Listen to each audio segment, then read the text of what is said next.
Buenos dias, good morning, my folks. This is Julio with Julio's Daily Chats. Today I am a little bit more calm. Yes, I was going to do another chat in the evening after I heard the president make some remarks, which I thought was so ridiculous that I had to go out to my yard back there and basically scream because I heard him say something like this, that basically there's been more deaths of people in car accidents and the flu. But the one that got me was car accidents.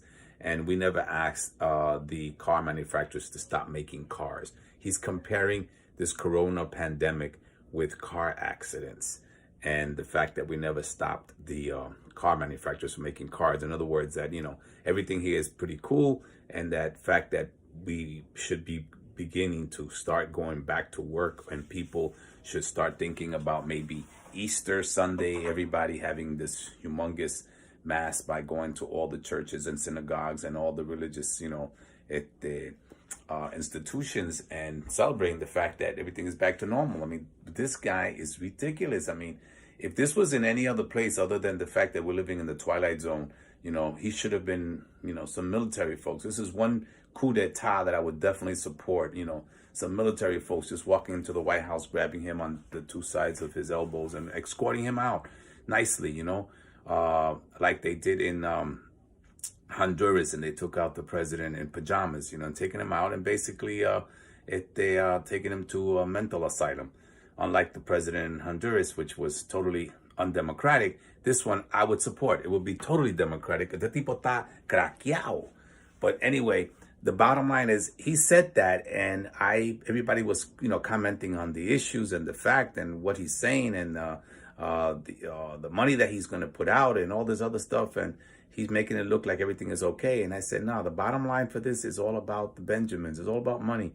Apparently, some of his friends in the Wall Street and banking industries to say, yo, bro, you got to do something to pump up this economy. And it has to be, because I don't know if you know, every time the president speaks, depending if he's frowning or if he's smiling, that's how the stock market jumps. Check it out. All right? Check it out. And as soon as he said that, look what happened to the stock market. The stock market jumped up. And that's basically what it's all about. It has nothing to do with the safety and the concerns of the health crisis of the people in this country that he's supposed to serve. It's basically about money. It's about the stock prices. And the minute he starts talking about everything is okay, we're going to go back to normal, more people have died in car accidents than in this coronavirus, and it's really not that bad, and we should start thinking about going back to work. And by, giving a date that he did, which, by the way, his medical experts, would like backtracking on that as quickly as they could without trying to embarrass the president at his press conference. But the bottom line is that that's what it's all about. It's about, putting a shine on the investors so they can feel safe and start investing again, which is exactly what happened. Look at the Dow Jones, look at the stock market, and see what happened immediately after he started talking. So that's the bottom line to all this. But please, man, don't really take anything this man says as serious. This morning they passed a $2 trillion package.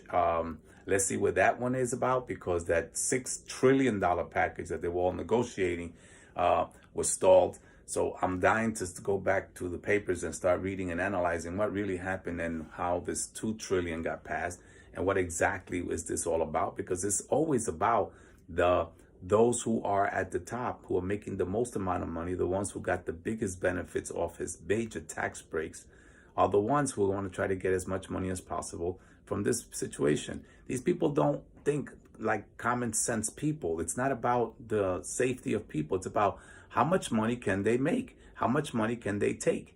How much money can they steal?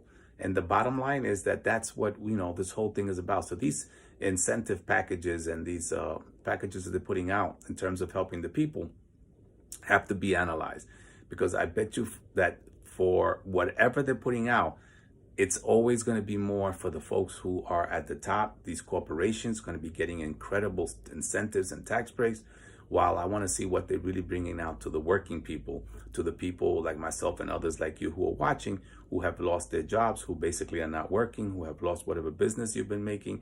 There's no ways for you to be making any extra dollars on the side because nothing is happening. So who is looking out for that group of people? And I want to see how this tax package does that. So that's what I'm going to be looking at today, and hopefully we'll get more answers in the future. Right now, I'm putting out a press release on the issue of Puerto Rico because the fact is that whatever incentive they pass, whatever package they pass for U.S. citizens here, and I don't know how good that one is, but whatever it is, it should also apply to the 3 point something, almost 4 million people, U.S. citizens that we have in Puerto Rico. So I'm putting out a press release today on that because, like I said, I'm making it very clear. I'm fighting for the district that I live in, that I've been living in since I was 4 years old, the poorest congressional district in America, Congressional District 15.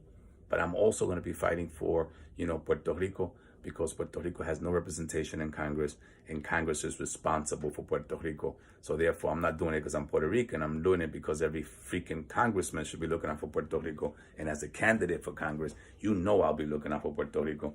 So again, please stay tuned and subscribe to this channel because I'll be always saying the truth the way I see it, whether people agree with me or not, but I'll be saying it as I see it. And that's why I'm running, because I am keeping it real, because this revolution will be televised as it is right now. Ciao.